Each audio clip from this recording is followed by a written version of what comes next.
for the Waffles audio app. Okay. If you just scroll down, you just pay attention to the things more to the left of the screen. You can see there's different things you can pass this. Amplify, make silence, make sine wave, mix, pitch shift, reduce ambient noise, sanitize, spectral, which I don't even know what that is. Okay, now here's just what this tool really is. It's basically trying to give you a more simpler interface that will work on a multitude of systems where you type once and it will run on different systems. So they're trying to basically make it a little bit easier to learn command line using. Really? Yeah, that's the best way I can explain it. And you don't need a interpreter, a VM, a runtime in environment, none of that crap, which makes it heavier, bloated, and more likely of issues when you want to run it on Windows and then you want to run it on Mac. None of that stuff, so it's much cleaner. Okay. Weird. Very weird. If you people out there go look at it, I want to know what you guys think of it, how it can be used, because I'm a little perplexed, but I really like Waffles. So I had to mention it. Yeah, I had to. I mean, could not pass this one up. Exactly. This next one is just a super quickie. I actually picked up on this listening to Going Lennox. Larry Bushy had a guy write in, I believe, and mentioned this. So, and this was something I was missing, Steve. I was in pain. Okay.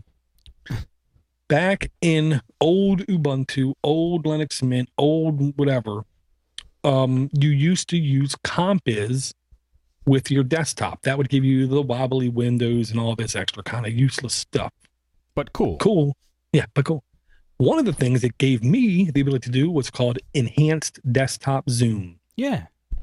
Where I could just hold down the Windows key, scroll my mouse wheel, and seamlessly, bam. That doesn't, you can't do that now? Nope, they took it out with GNOME 3 and Unity both do not let you do it. I tried to load the Compiz settings configuration manager and do it. Couldn't do it. Wouldn't work. So I was really starting to load different desktops and trying to get it to work in there. But then thankfully, listening to Going Lennox, there was they talked about it and they gave a link where I found it out was on Web Update, and it's WEBUPD and the number 8.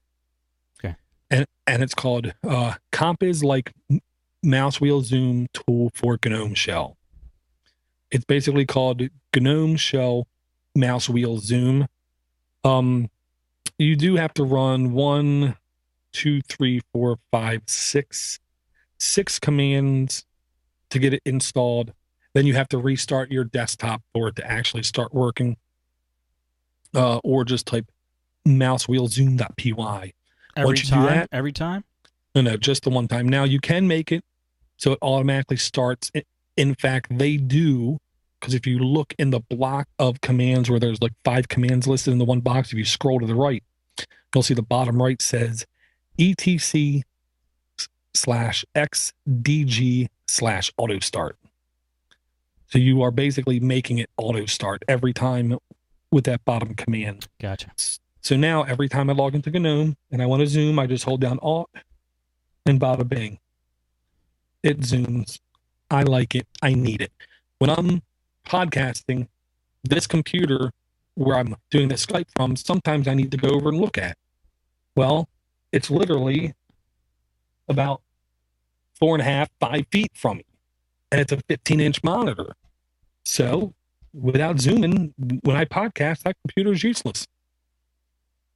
Huh. Yeah, that I even used that zoom feature. It was cool. Yeah. Hooked on it. So now at least in GNOME shell you can. And this brings it, so this makes it the exact same functionality. The only difference is instead of holding down the Windows key or the Windows key, you hold down Alt. Okay. That's acceptable. And there is ways you can go customize it. But you just click it and roll up to zoom, roll down to zoom out. Butter. Yeah, that's awesome. Good find. Absolutely. And going Lennox, I tip my hat to him every time. He does a damn good show. Awesome. Okay, I want to throw out this link. I know we've talked off and on about free books. And I wanted to shoot everybody this link. It's to Blazonery. You want me to say what it really is? Sure. Oh, no, you had it. You had it. I was looking at how it was spelled. No, you got it. Good job, Thor. I just guessed. Okay. This links, I looked at least 3 of them, and they were all just completely free to download books. A couple in here really caught my eye. I will say the one that I looked at decently was called the Cookbook. The Lennox Cookbook Tips and Technique for Everyday Use. Free. Dude. Wow, free, it's huge. And it is huge. And they go through a lot of good stuff in pretty insane detail. It's crazy. The table of contents is like a huge, wow, this is humongous. Yeah. Crazy. And, if you know Lennox, then you can use an application called WGET, WGET, command line tool, boom. You can download the whole book in a matter of about 8 seconds, unless you're on really slow speeds. And if you do, then 30 seconds. Right. But there's really cool books on here. I encourage people to go look. The one that I really found I liked was called the Lennox Newbie Administrator Guide. And now when I click it, I get a cannot find. Why? I don't know. The server must have been taken down. That's lame. It has the extension of DK, which Denmark? Sure, if you say so. I don't know. But, but it looks like you can click and get the PDF version. Sweet. Oh, really? Yeah, if you go back right beneath that, it said HTML or PDF. PDF or TXT-GZIP. And the PDF link does work. So, wrong link. Whatever, you know what I mean. Yes. It's either way, more than enough information to keep more than a couple people busy. That's tons of information. Good stuff. So you read out there, you read on. Okay. Have fun. This next one, I honestly held off to talk about because I'm terrified to talk about vaporware. You know what I mean? The last thing I want to talk about something, Steve, that looks cool, sounds cool, and it never comes out. Sure. You know what I mean? So I wanted to wait on this, look at it, make sure it is in fact coming out, and everybody involved in this process says absolutely May 2012 it's going to hit the streets. What is it?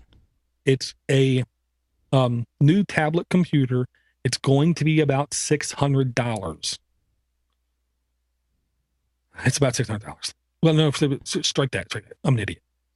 €200, which translates to $246. Okay. $264, which to me is borderline too expensive for normal people. Where do you get the 600 from? Well, because I'm an idiot. Oh, so it's $264? Yeah, I don't know what I was thinking. That's not bad. I really don't know what I was thinking. And I'll say for people who know about Lennox at all, it's a reasonable price. You know what I mean? Because you don't have to worry about getting locked in with the Android market. You don't have to worry about asking yourself, does it have the Android market? You don't have to worry about, how long is somebody going to be supporting it kind of thing, because this tablet officially runs KDE and Lennox. Nice. Two USB ports, mini HDMI. Yeah. I like it. Now, it is only a single core 1 gigahertz processor, but please wait, people, before you start jumping off bridges. Android is now coming out with dual and quad and all this kind of crap processor. Okay, they're, to me, going almost absurd. And here's the reason why. On Android, and I love Android, I get squeezy over my Android.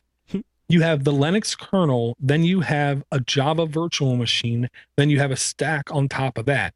Like the audio, for instance, to have audio work correctly, it literally has to run through like 8 applications. Really? for it to run correctly. I Yeah, didn't know and that. the virtual stack for Android, to compile Ice Cream Sandwich, you need a computer with 16 gigs of RAM. That's insane. Okay, Yeah. this is running Lennox with KDE on it. You don't need that kind of insane hardware. So 1 gigahertz single core processor, to be honest, will be very respectable in It performance. will. No doubt, zero doubt, because it's going to be with the Linux kernel. You can trim off all the stuff you don't need. You can get rid of things that are unnecessary, and you can hone in the kernel to be fully optimized for this hardware. And then the desktop they're going to use is called KDE Plasma Active, Sounds which is cool. besides sounding cool, it's a new desktop interface specifically geared, designed, implemented for touch use, and that's it. Really? Yeah. I'm curious So to see this thing now. I have, honest to goodness, high hopes for this thing. I don't know if I'll be able to get one, but it's friggin' cool. It's red And then, too.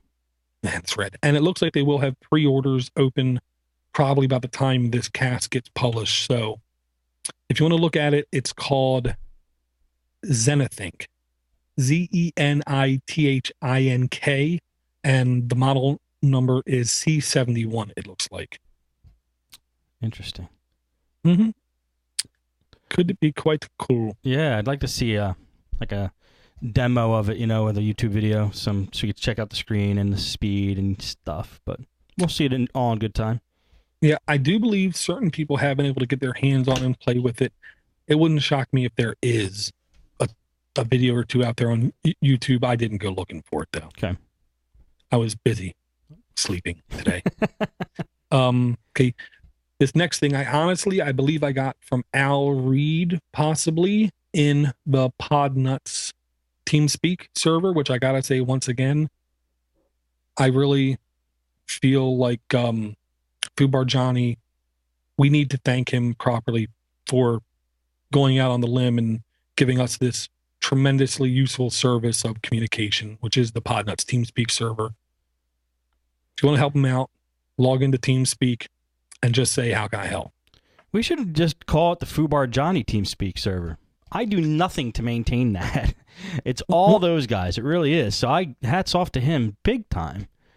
Well, yeah, but almost all of the talk is geared and focused about Podnutz shows, and then how can I get my business working better? How can I get my business site working better? How can I clean this infection off this computer kind of talk? So, yeah. Yeah, definitely props to him. Yeah. This next one is British Telecom, which is over there. It is freaking huge. Okay. It's like Comcast over here kind of thing. Okay. Kind of the same, not. But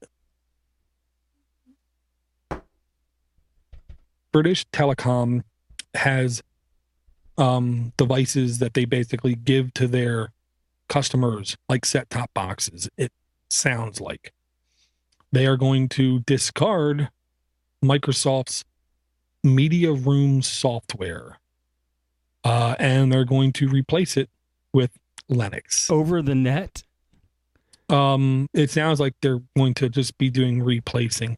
Actually, yeah, it does sound like it's set-top boxes, so they'll probably have to come in and switch them out or something. Set-top box were to be torn out and replaced over the net. That's the line it says under the title. That's crazy. Well, to be honest, all you really need at your house is a little dummy box. Comcast tried to do it here, and they got a strike down from government. They wanted to replace everybody's set-top box with literally like something the size of a business card. And when you hit record on your device, it was actually recording up on their servers. Really? They wanted to do that? Well, yeah. And the logic was, I have 180 customers in this area all set to record this TV show. We only have to store it once. Right. So the space needs wasn't great, but Congress said that's taking it too far to track people's habits kind of thing. Over there, I guess, yeah, it's cool. Go do it. So I got to say, I don't have anything to do with British Telecom, but I would like to see